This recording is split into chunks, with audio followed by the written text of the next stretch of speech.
uppercut on the jaw.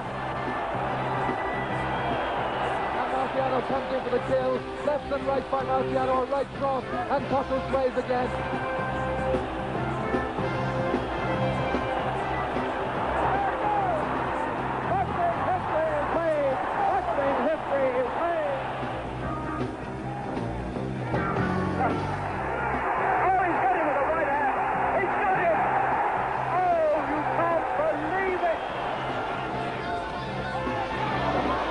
Right to the body and an uppercut to the head, and Berbick is down. We have a new era in boxing. It was November 1986, and Mike Tyson, only 20, had become the youngest man ever to win the world heavyweight title. Aptly labelled the Incredible Hulk, Tyson has so amazed the public with his power and aggression, he is today the most celebrated heavyweight in the world since the heyday of Muhammad Ali. As a kid from Brooklyn, Tyson was on his way to a life of crime, mugging the citizens of New York. Boxing has put him straight. Moreover, he's become an expert in the history of his chosen sport. Unlike most champions, Tyson can trace his succession to the world title right back to boxing's earliest days. And that's why I invited him to a BBC film editing studio to look back with me at those who came before him. We started with Jack Johnson, the first black heavyweight champion, who was admired by the white man for his skill, but reviled for being black. For his time, he was a defensive genius. Because everybody back there in those times would just make the fist and just take the punch at a time. But, you know, nowadays it would be so much difficult to do that because people throw 7, 8 punches at a time.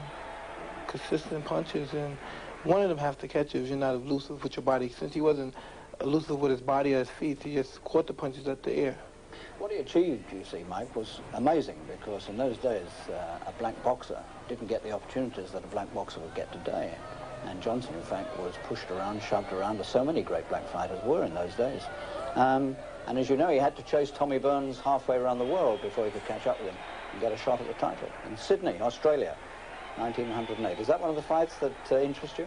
Well, I'm very interested in the fight because the way he toyed with Mr. Burns so frequently, and it was just unbelievable because I watched Burns fight, and Burns was a tremendous fighter. Even though of his height differential of 5'7" he was just a tremendous fighter for his day. And I watched some guys toy with him, and it was just mind-boggling to watch somebody just toy with another great fighter. And it's the guy. This guy must be magic. He was a very controversial man all through his career, Johnson. He was a bit like a sort of Muhammad Ali of his day, I suppose you could say. And even at the end, when he lost the title against Big Jess Willard, there was that fantastic controversy about whether Johnson had actually faked the finish. He was knocked out of the 26th round, and we've all seen the famous picture of him shielding his eyes, it said, from the sun with his right hand, which is supposed to prove that he was conscious and could have got up if he wanted to. What do you think about that? Well, it's very difficult for me to believe that he threw the fight because of the kind of guy he was.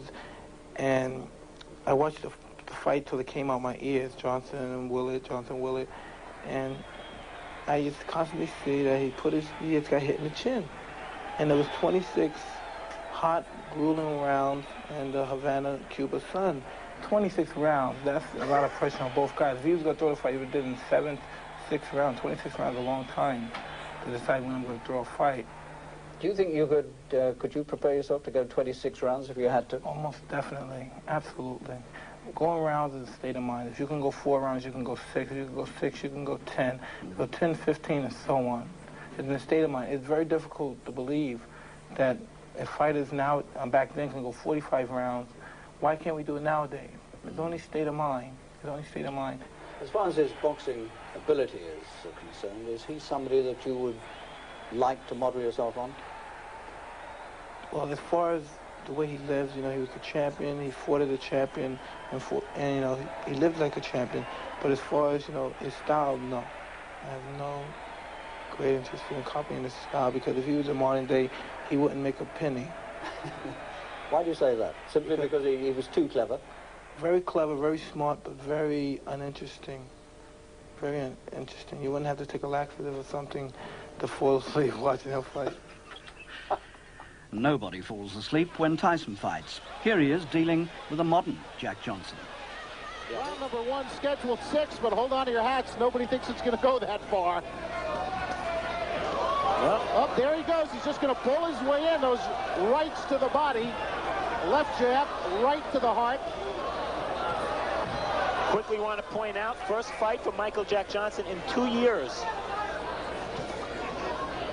I'm glad you pointed it out, because down he goes. The left hook just buried him, dug him in the ribs. I think it was a Michael left and a right. Johnson went goodbye. That left hook just caught him and sent him right to the canvas. 23-pound weight advantage, my goodness. and he put it all there. The right to the head, and it's all over. Goodbye. Let's move a little bit further ahead now, Mike, because I'd like to take you on to Jack Dempsey. We've got some footage of him here in his fight when he won the title from Jess Willard. Jess Willard, obviously, is the big man. Now, this was a very savage fight indeed. This is the first round. I love watching this fight. Oh. Willard down. In the case we have here, Jack Dempsey is a very, very vicious man. And as you see, he fights like someone having eaten for 5 days. Very small man, too. But ferociously savage. Well, he was a hobo in his early days. I mean, he had to fight to live. And it all comes out here, doesn't it? But you see, nobody, like, when you look at Dempsey, he looks very old-fashioned, doesn't he? I mean, well, hands down, fights like somebody on the street. No, you must understand, me and Cuss spoke about this fight a lot of times, and I was telling Cuss, wow, this is a great fight, he's great, Cuss.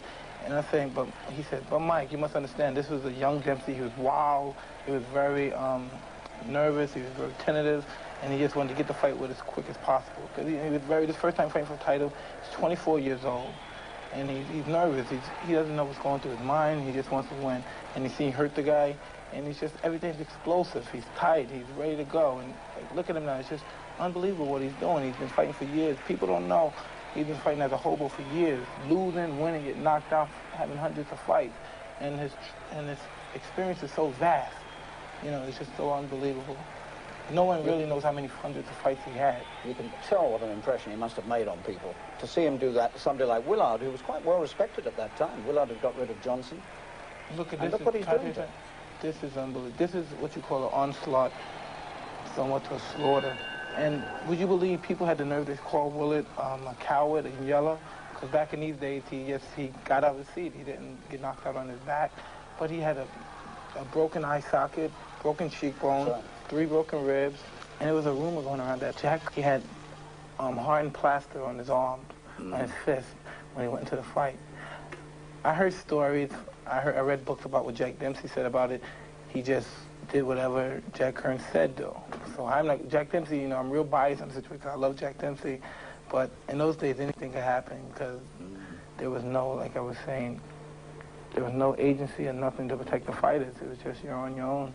Mike, I can tell you a little follow-up story to that plaster of Paris thing that you mentioned about Dempsey's gloves. Because people have always suspected there was something wrong with that fight. I don't know why, but they do. Now, I did an interview with Jess Willard. He was well into his 80s. This would be in the 1960s. I went to his house in California, and we talked about this fight, and he said, I'll show you how I was beaten. And he went to a desk and got out a little cardboard box, and there lying in the box, wrapped in wadding, was an iron bolt with a big head on it. And he said that Dempsey had clutched this in his gloved fist with the bolt sticking out at the end, and he'd hit him sideways with this so that the bolt hit him. And he said the bolt was found on the floor of the ring at the end of the fight, and he kept it, he said, for nearly 50 years, and he was still angry about it, and he was 80-odd years old. So how about that? I can't believe it. It's very difficult for me to believe also. I refuse to believe something like that. Dempsey, the Manasseh mauler, didn't need artificial aids. His fists were good enough. They were good enough in 1921 to destroy the idol of France, Georges Carpenter. And 2 years later, Luis Firpo of Argentina. Although Firpo did knock Dempsey clean out of the ring in the first round. But there was one man Dempsey couldn't beat, and that was the fighting Marine Gene Tunney, a superb boxer. He's the one wearing the white trunks. They met twice in the 1920s, and Tunney outpointed Dempsey on both occasions. And by just looking at Gene Tunney, a masterful boxer, also way ahead of his time, who didn't get the credit that he deserved because he was a scholar and an eloquent gentleman. Now here Dempsey is trying to get the title back from Tunney, and this, of course, is the fight which we shall see in a moment, the incident, the famous long count, where he puts Tunney down. Just look at Tunney, a masterful boxer. Different altogether in this fight to what we saw against Willard. A very mature fighter, Dempsey. Yes, looks much more controlled. Very controlled. Now this, of course, is the famous incident where Dempsey was slow to go back to a neutral corner. And although Tunney was down, Dave Barry, the referee, didn't pick the count up until he'd made Dempsey go back to the corner. So Tunney had, we reckon, we've counted the 14 thing. seconds. Yes, I think that's right. He had 14 seconds altogether. That's I don't like this fight. No, I don't like this fight because I think it was something funny going on, you know, with Mr. Barry. Because in the 7th round, I think it was, Dempsey got dropped with a right hand behind the ear, and Mr. Barry count right away. He went right to the count. Right as soon as he went down, Mr. Tunney didn't go to the neutral corner. He started counting right away. And it's very hard for me to believe. And Dempsey was a very loved fighter. Even till this day, everybody still loves Jack Dempsey. But his manager, Jack Kearns, made a lot of enemies for him. But you see, even here, if you look at this, Tunney's got his arm over the rope, as though he knows exactly where he is and what he's doing. And he gets up at 9. So if he'd had to get up 5 seconds earlier, which he would have done if there hadn't been the delay, don't you think he probably could have beaten the count? He never looks unconscious to me. He always looks as though he's in command. I'll tell you something. He's a very cool and collected fighter, Gene Tunney. But I think if he would have got up, and I don't think there's no man in the world would have survived the attack like Dempsey was over. I don't think he would have survived. So what you're saying, Mike, is that you regard Jack Dempsey as one of the really great old champions. Oh, man, I'm crazy about Jack Dempsey. Because of his ferocious intensity, you know, there's no one like him. No one like him. Do you see anything in your own fighting that compares with Dempsey? It would be a privilege, you know, like everyone compared me to him, but I know deep inside that there's no one like Jack Dempsey. 5 of 8 have fallen in the first. Is it 6 of 9 as Tyson comes out with a strong right-hand barrage again? This is as bad as I've ever seen Donnie Long look, but give Tyson credit. That's it. Wow. The left hand puts him down. He collects. Retired, Mike. As you well know, there was a period when they had what I call caretaker champions. There were fellows who were like Schmeling and Sharkey and Carnera, and even Max Baer, who were not, I think, some of the really great champions. Good fighters. They were all good fighters. But, you know, when you think of the really top champions, the one coming up next is one of the all-time greats, Joe Louis. Now, here's Louis in Chicago in 37 with James J. Braddock. What round is this? This is the final round, the 8th round, in which Louis wins the title from Braddock. And Louis showed a great deal of maturity here. He's always a game fighter because, as you know, earlier in the first round, he came back from a first-round knockdown from James Braddock, who was a very deadly puncher. The Cinderella man, because he'd won the title against everybody's expectations when he was getting on a bit, although he wasn't all that old when he won the title. He was at about 29, something like that. Really, he was 29. And back then, guys, they were hungry fighters.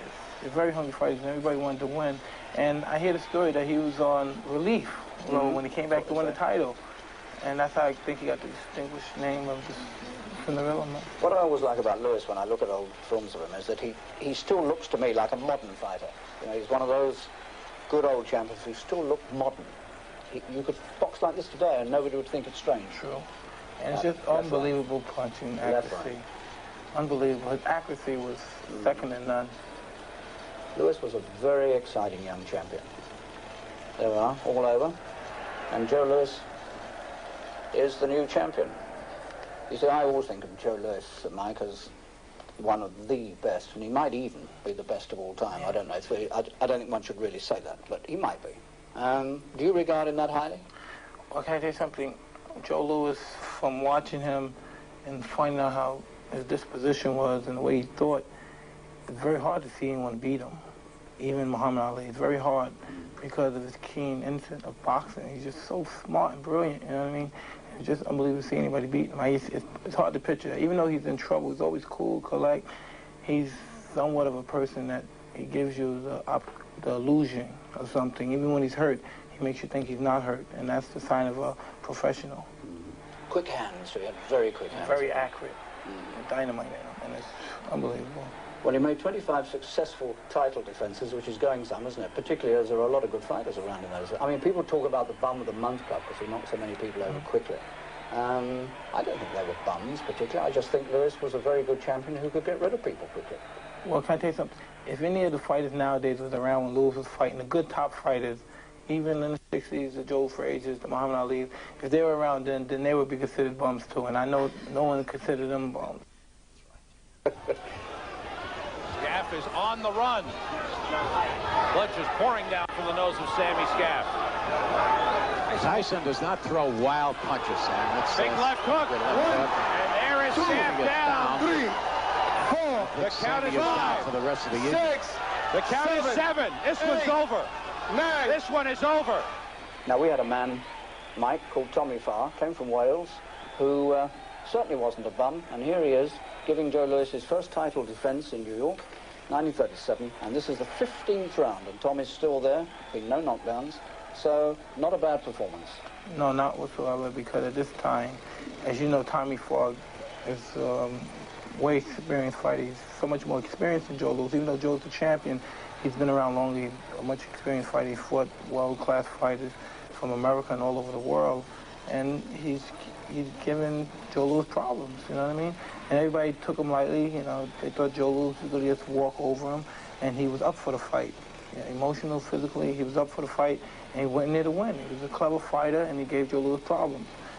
Have you seen Farr before on film? I just seen him for this fight. Mm-hmm. And this was like, you know, this was Joe Louis' first title defense, I'm sure. Yeah. He was a little leery, you know, he's probably still going through the stage that he's the champion of the world, and it's really difficult to believe at that particular time. He was the sort of boxer, Tommy, who could give anybody a fight, go the distance with anybody. Little bit of a spoiler. He could make people look bad if he wanted to. There's a lot of good left-hand work going on in this, which is something you don't often see in these old heavyweight championship fights. And he's not running. He's right there fighting with him. He's very clever. He's in range to get hit, but he's very elusive and he's moving. People nowadays probably say he's a spoiler, he was running. It's just, you know, nowadays they would run. Now, this is what you call boxing, what Mr. Fogg is doing. He's coming forward, he's jabbing, he's not going backwards. He's making a fight, because back in these days, if a gentleman were to run and stink the place out, he perhaps wouldn't get paid. Mm-hmm. Yes, he's not a bone crusher, that's for sure. Well, tell me about it. You've often said that you are the youngest ever champion. You've often said you want to be the oldest as well. So, I mean, do you really think that you could reign as champion for 17 years? That's something not even Joe Louis did. True. Maybe, but you never know. He lost interest at that particular time. But even though Joe Louis was just so much ahead of his time, even with the interest that he lost, he was still able to prevail over top-notch fighters like Billy Conn, which is one of my greatest fighters, Billy Conn. I love him so dearly. And to see that fight, I go home every day just to put in that fight. Like if I'm depressed or something, I put in that fight, and it makes my day. In round 13, Louis shoots in 2 blistering rights and a left. He knows he's got to knock Billy out to win this fight. This is one of the greatest heavyweight championship fights in years. Watch Billy come back with a sensational flurry of punches. Khan is desperately trying to finish it right here and now. But the great Brown Bomber has other ideas. Watch him go to work on the light heavyweight champion. Now it's Louis coming on. This time it's Joe who has Khan groggy. Louis lands a punishing left-right combination. Khan is trying to last out the round. Watch the final 6 dynamite punches to the head, which finally put Billy down.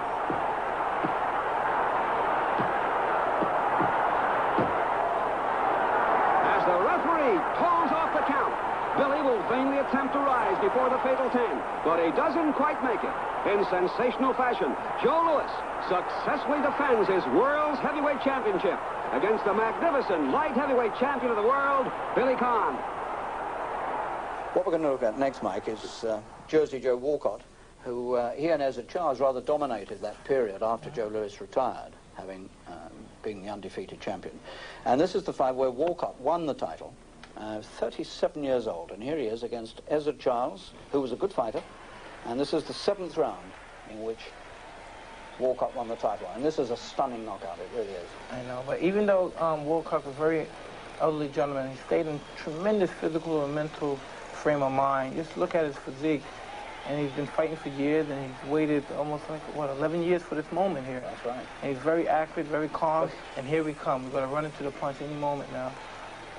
Walcott in the white trunks, for anybody who doesn't know. 37 years old. And here we go. Accuracy, timing, everything precise. What a punch. Unbelievable. And Charles was himself a pretty good, experienced fighter. Very underrated, but great fighter.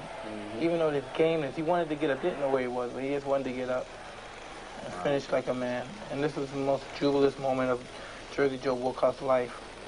Does it amaze you that a man of 37 can win the World Heavyweight Championship? Not at all, because I know anything can be done if you want to do it bad enough. It's, you know, it's in the frame of mind and how much desire and discipline is stored. It's just how bad you want to do it. I think anything could be done. I really do. I don't care what it is. I think man could fly if he wants to bad. I think anything he wants to do bad enough he can do.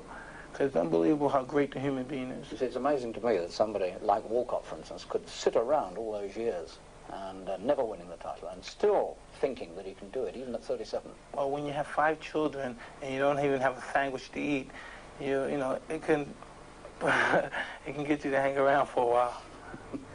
Now, Jersey Joe didn't reign too long, Mike. He was only there for a year and a bit, because the following year, Rocky Marciano came along. He's interesting to me because this is the first World Heavyweight Champion that I happened to see as a reporter. And this is Walcott, this is Marciano winning the title against Jersey Joe Walcott. There's Jersey Joe coming out. And this is the 13th round. Look how short Marciano is. He's shorter than you. And you're always regarded as being one of the shorter boys around today, but he was shorter than you. As you see, that didn't make any difference to him. He's continuing to bore through with a defense which people didn't regard him of, because he really didn't get hit as much as everyone thought he did, because there's really no way that anyone could take the amount of punishment that everybody thought that he was taking. Nobody would continue to box if they thought that he was taking that much punishment. He was game, took a great shot, timed the right hand perfectly, and he was awesome. That was some punch, wasn't it? If we just go back again there a moment, just one thing I want to show you. Just look at this knockdown again, Mike, because Rocky hits him with the right, and then he hits him one when he's almost down. Now, that's very typical of Marciano, I'm afraid. I always thought of him as being a dirty fighter, good fighter, but very dirty. He fought a man of ours called Don Coco, and he thumbed him, he butted him. He hit him again when he was down, like he did with Walcott. So he was a ruthless man inside the ring, and yet when you met him outside, he was the perfect gentleman. Well, in this case, you know, you're not in there to dance. The name of the game is fighting, and you're in there to win. Tyson comes out slugging. He comes out smoking like Marvis's father, Joe. Marvis must move, or we're going to be out of here very, very quickly. Uppercut, and Marvis is hurt. Razor is down. Joe Cortez moves in to have a look, and he's going to stop the fight. It did not last 20 seconds. You're in there, you're risking your health, and when you're in that kind of situation, anything goes within the rules. But myself, I believe you should always fight within the rules. You wouldn't deliberately hit a man who's down, would you? No, not at all. But some of these lads do, you see, they do. I mean, Rocky did. And, well, you know, whether it was his enthusiasm and he couldn't hold it back, I don't know. But he perhaps it was. But, you know, some people, I'm not saying Rocky, but some people are, even though they're great, they really don't know because they're not objective, and they really don't know how great they are, and they have a little bit of a little lack of confidence, and they really don't know. And they want to hit the guy and get him out as quick as possible. I'm sure if Walcott would have got up from that shot, which I doubt seriously, the punch he hit him with, the last punch on the left hook, he was dead anyway after the right hand. So there was no way that he was going to get up. You're absolutely right about Rocky not taking as much as people thought, because Charlie Goldman, who was his trainer, taught him a very quite useful cross-arm defense. From what I know, Charlie Goldman was a masterful boxer and had around 300 fights as a professional. When he fighting from Russia, I think it was. Originally, I think that's right, yeah. But it's interesting, isn't it? A man like Goldman, you see, can take sort of raw material like Rocky, and he really was very raw when he started out. Yeah. And he molded him. He molded him into a good champion, a tough champion. Where do you rate Rocky? You have to rate Rocky as one of the all-time greats because of his longevity and his record. You know, even though people say Ali would have beat him, it's yet to know because it never happened. So there's always doubt there. You never know what could have happened. You never saw him lost. You saw him on the brink of destruction, and that's what makes a great champion, when they're on the brink of destruction and they come back. It's very hard for me to say, well, he's better, he's better. By looking at him on this film and looking at Muhammad Ali or Joe Frazier on another, film, you'll probably say, well, they're better, just by looking at them and looking at their folds, but you never know unless the two actually meet. It's difficult to say. The thing you couldn't do with Rocky, you could never sort of take away his heart. You see, it didn't matter what you did to him. In that fight with Walcott, Walcott was a mile ahead when they came out for the 13th round. It didn't make any difference. Sure. He got him in the end. He got him in the end. But there's something that Customato told me, something about Rocky. He saw him fight the Englishman, Don Cockle, and he said, when he fought Cockle, Cockle just pressed him, and he was hitting him, and he was doing well with him, and he was saying, that's the way to fight Rocky, you have to press him. Which is very hard to convince the opponent to do that. Right. Because he's saying that's the way you have to fight. You have to press him. The Rock, Marciano, was the most vicious fighter of my time. Here he is, finishing the brave Don Cockle. And this is Marciano's fight with the wonderful old light heavyweight champion, Archie Moore. Moore actually dropped the Rock in the second round, but it made no difference. Ancient Archie had to give way in the 9th. And at that point, Marciano put his feet up and retired. His successor was Floyd Paterson. Now, he was guided to the title by a remarkable manager, the late Customato, the same man who rescued Tyson from a life of crime. Well, Cus, he was the kind of person, he loved to trade as well, but he was the kind of man, he thought more about principles than anything, and about the care of his fighter. Nothing meant more to him. The money, nothing meant more. I never met a person like that, which principle meant everything. He wouldn't sacrifice the fighter's, his pride or his health for money or nothing. He wouldn't put his fight in unless he knew his fighter could win. Don't care who. If the guy was a great fighter, his fighter's fight, he wouldn't put him in unless he knew his fighter could win. Mm-hmm. And that's what you call, great caring for the welfare. His objective was just to make me independent of myself, where I didn't have to need him anymore. And, I feel bad because I wish he was here to watch me become a success, because at times I was a young kid, we used to always talk about it, and he always knew it would happen, and he used to tell me to be careful of this, to watch out for this, and everything that he said when he was alive came true. And I feel I was blessed to even know him, you know what I mean? Because everything that's happening now, I've been pre-prepared for it when I was a young kid because of Cus. He achieved something remarkable in the States because Cus single-handed broke up the monopoly that was around in U.S. boxing at that time, and he took Floyd Paterson to the title and broke up that cartel that was in force in America at that time. Well, since, as you know, time heals everything, and people who are not boxing enthusiasts like yourself and me and Jim Jacobs, they seem to forget that, and they start to remember, just Don King or Bob Arum or those promoters, but they don't know Cus started everything, because it was, like you say, it was communism in boxing, you know what I mean? You had to deal with them or else. That's right. Make $5,000 for defending your world champion, $500 for fighting main events, and it was unbelievable. Like, fighters who broke their neck, sweat, blood, and tears for years, they had to go through that, you know what I mean? It wasn't fair, and Cus wasn't only doing it for his fight, he was doing it for all the fighters in general.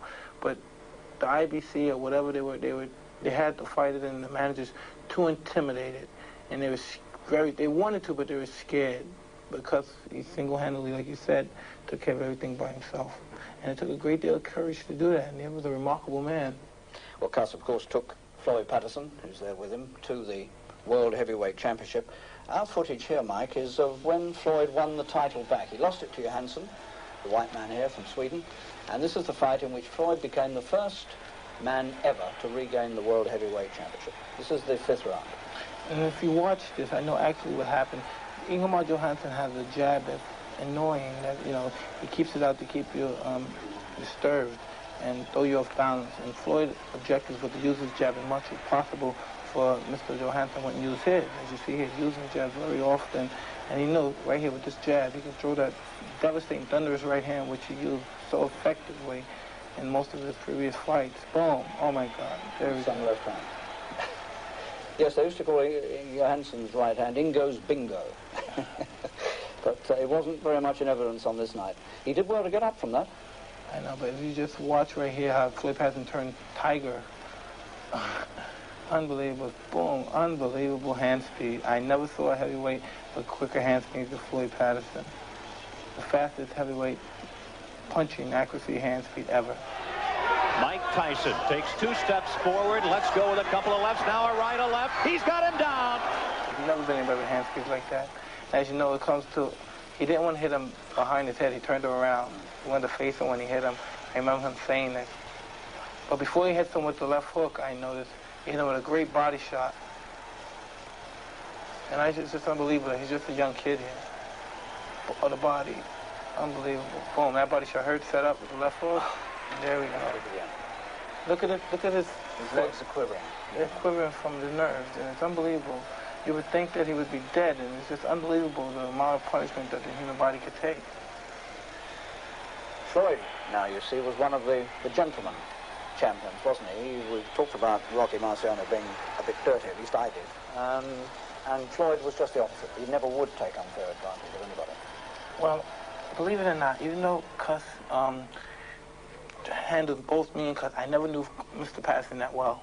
We met a few occasions, but we never really got intimate with each other. We never spoke. He's a very quiet and introvert person. He doesn't speak at all. If you're in a room with him, you'd be surprised if he said 3 words. He doesn't speak. He's a very quiet and polite person, and he doesn't speak. And it just was a pleasure for me just to be around him. He didn't have to talk. I am the greatest. This man, of course, did talk, endlessly and humorously, from the moment they slipped the gold medal over his head at the 1960 Rome Olympics. Cassius Clay. Here he is in an early pro fight, the pupil taming the old master, Archie Moore. And now, arriving in London for the fight that's become the most fondly remembered British fight of all time. The first fight with Henry Cooper, before Clay became world champion. It's one fight I never tire of watching.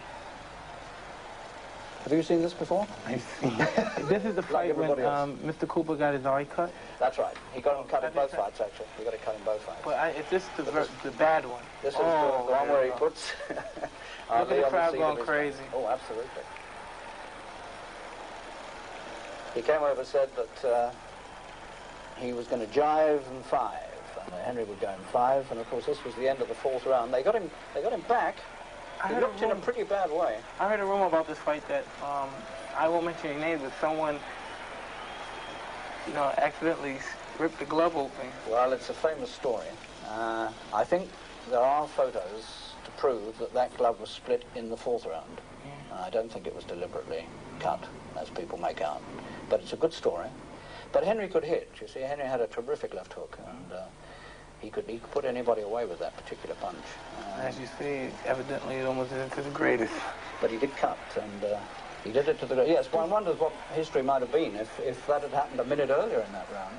And he was a good finisher, Henry. I mean, he might have finished him. No, what's funny, Henry will always be remembered for this. You go down in history, and we remember the guy that brought it out of our show.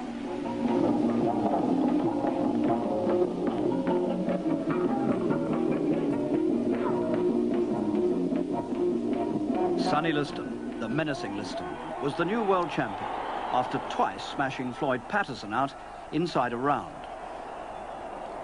Now the brash Cassius Clay was taking him on. Hardly given a chance, Clay. The odds were 7-1 against him.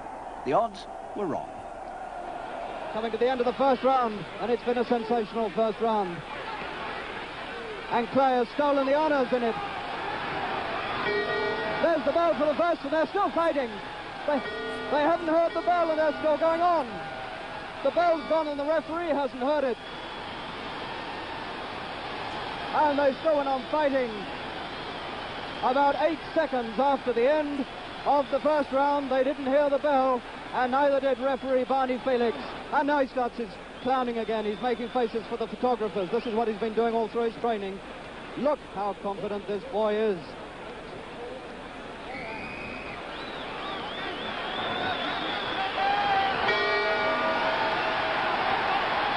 And what's happened? Clay has won! Clay has won! Something has happened in Liston's corner. They're not going on. And Cassius Clay has won after 6 rounds. And there's the champion, the ex-champion, sitting despondently in his corner. A sensation to end all sensations. It's all over at the end of the 6th round. And Cassius Clay is the new champion of the world. I am the king of the world! Hold it, hold it, hold it. I'm pretty. Hold it, you're not that pretty. I'm a bad man. Wait. I shook up the world. I shook up the world. Joe, I ask shook him. up the world. He shook up the world, all right. And when he and Liston met a second time, the world was shaken up again. This is one of the most curious fights I've ever seen. Muhammad Ali, as you know, since winning the first fight, is tremendously confident. Look at him, coming right out to meet Sonny Liston, which no man ever did. And when they did, like Cleveland Williams, the result was a foregone conclusion. I think it confused Sonny Liston because he didn't expect people to come to him like that. But Liston was, you see, Liston again was a pretty good champion. When you saw what he did to Paterson in 2 fights, and now this young man is treating him as though he's nothing. And due to tremendous challenges like Big Cat Williams and Dora Foley, man, unbelievable. But this has got a very controversial ending, as you know, and I'd just like to hear your opinion of what happened here. People still talk about it and still don't understand it. But we'll see exactly what happens. He actually puts him down with the right hand, which at the time I was at this fight, and I didn't think it was much of a punch, and I'm not so sure now. It's very quick. Look at this unbelievable movement in Ali. He makes Sonny Liston seem like he's there from different times. That's right. You know what I mean? Absolutely right. Well, he was the first heavyweight, really, to move around like this, like a lightweight. There it is. That's the first of the rights. Now, the next one is the one that puts him down. He times him as he throws a left hand, he puts it right over it. And it's so brilliantly fast. Coming here, I think. Unbelievable. Look at him. Look at him. He's something very special.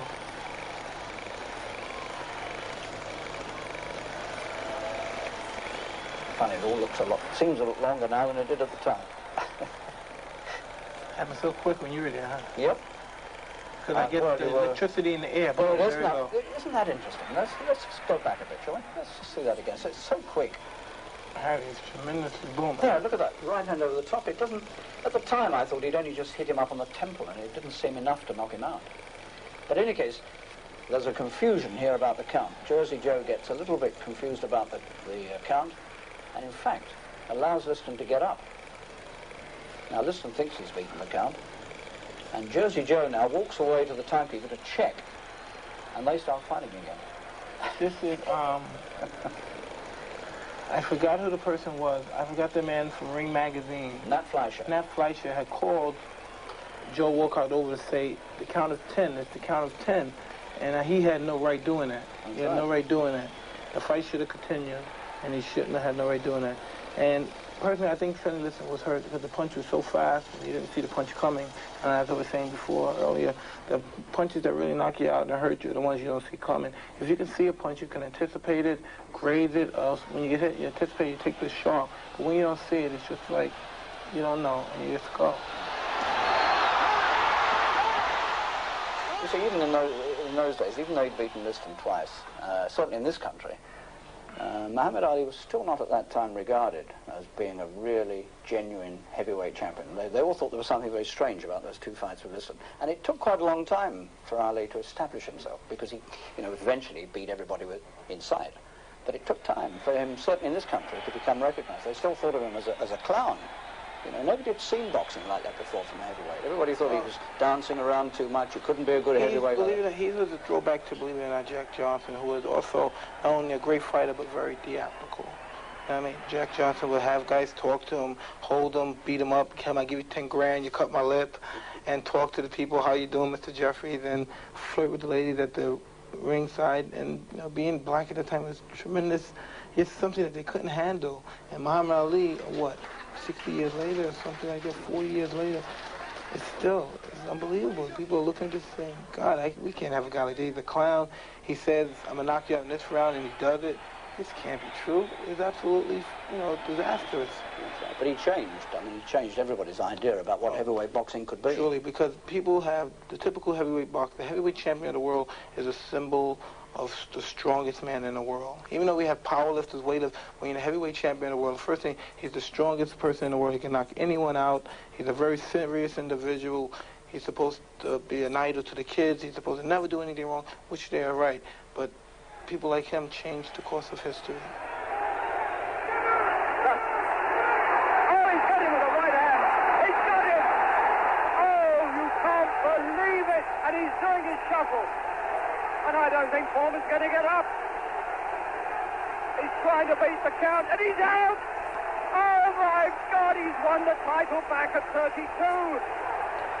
Ali's greatest moment in Zaire. He still had one or two good fights left in him. The thriller in Manila with Joe Frazier in 1975. And that very close encounter in New York with Ken Norton, who always was a problem to him. He once broke Ali's jaw. But the fight he never should have taken was the 1980 mismatch with the new champion, Larry Holmes. Ali was finished, and Holmes, in the end, became almost reluctant to hit him. Holmes was once Ali's sparring partner. Now, he was a good champion. I think he's a tremendous fighter. He says things that sometimes he should hold his tongue on and shouldn't be said, but I guess that's his nature, to say things and speak that way derogatory about something. Up there with some of the best, doesn't he? Very great fighter, and a very, you know, it's a privilege to have him come from our country, and I'm a great fan of his. And there's some talk down the line that he would like to come out of retirement, and it'd be an honor and a pleasure, and I'll be charmed to do battle with him. Mike, it's wonderful to talk to you because you obviously have a tremendous knowledge of boxing. Are there any old-time British fighters that you were particularly keen on, that you've seen on film? Coming here, I was hoping that I would give an intellection where most of the British boxing fans don't have an understanding of guys like Owen Moran or the great Ted Kid Lewis. You know about Owen Moran, do you? Masterful, classy boxer. It's a shame that he never became champion. I love watching him fight. He was so ahead of his time. It's hard to believe. He went to America around about 1906, 1907, and he fought men like Abe Turl, who were great fighters. Great Abe Turl. He got 2 draws with the Turl. And just to watch him box and do the movement, the lateral movement, I watched him knock out Battler Nelson. And I was like, God, this is unbelievable. This English guy fighting like this. It was just so classical, but American style. It's amazing. When he was good, he never won a title, not even a British title. No. Amazing, no. Well, he went to America and did a lot of his fighting there, you think so? Because perhaps the money was there, and that's why he went, right, for the income. I knew Ted Kid Lewis. I knew him quite well, because he lived to a fair old age. Perhaps the greatest fight ever came out of here. Mm-hmm. If you really think about it, even though you have Lonigan, but you rate a fighter on his longevity. And for years, Ted Kid Lewis has been beating the greatest American fighters. For years. He's been the #1 in the world for years. Not just like, he won the title like 4 times, 3 times, and it's just unbelievable. And the guys he had to fight, Jack Britton, Mickey Walker, Benny Leonard, the who's who of boxing back then, the greatest of the greats, and he still prevailed #1. You see, Lewis was another of those men who went up through the weights. He was British featherweight champion in his early days. George Carpenter. I have the fight with George Carpenter. Yeah. The referee struggling to break the 2 men. The referee says break clean.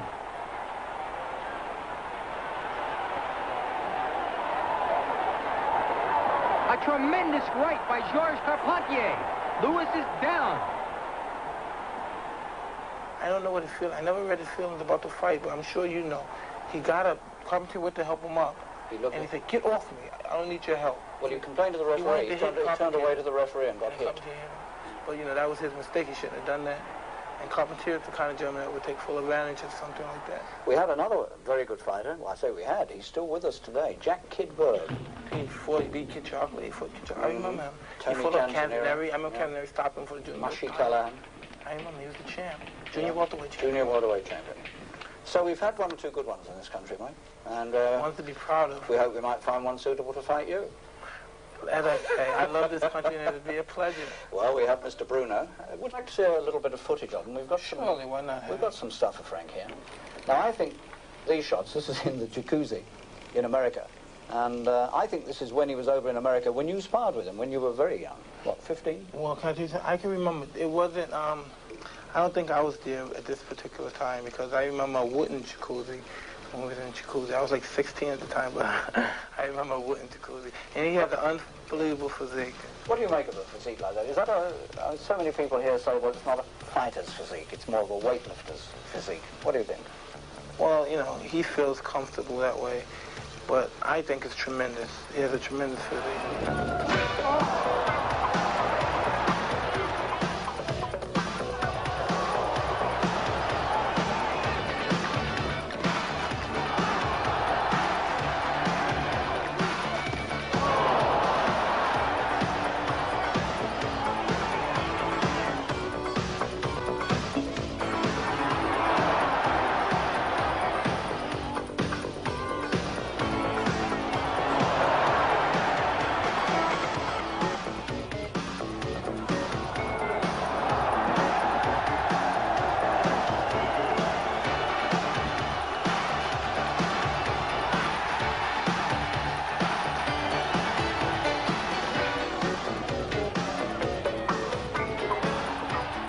He does have this ability, Mike, to really put it across with either hand.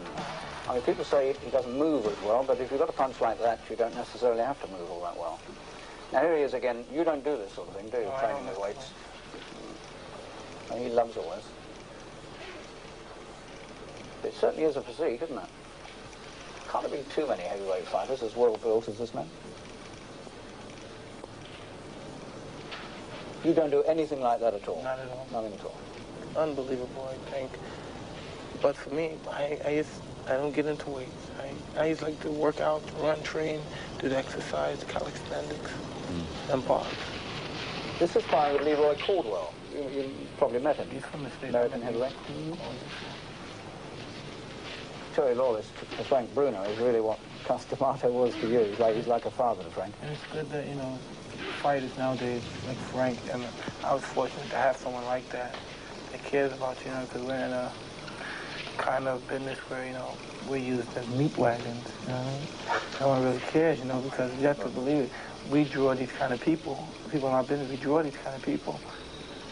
You and he seem to get on pretty well together. I think it's the respect that fighters have for each other. Oh, I like Frank. He's a very good man. You know, I like that he's a gentleman, and I respect fighters that are gentlemen. You know, the rough fighters in the ring, I respect that. To be in the ring is different, but to be outside the ring to be a gentleman, because people consider boxers a stereotype. They just rock dumb guys, no class, can't speak. And well, in America, they just, you know, just dummies, and the only thing they do is fight. And when you meet gentlemen like Frank and myself and other fighters that conduct themselves well, you know what I mean, you gain a respect for them. There's no question that the British boxing public would love to see a Tyson-Bruno championship fight. In March, when Bruno forced James Quick Tillis to quit, that possibility came a little closer. Tyson was there to see it for himself. If Bruno keeps winning and Tyson stays champion, it could come about in 1988. Meanwhile, in Mike Tyson, boxing has a new, young and respected heavyweight champion. A student outside the ropes, a savage inside them.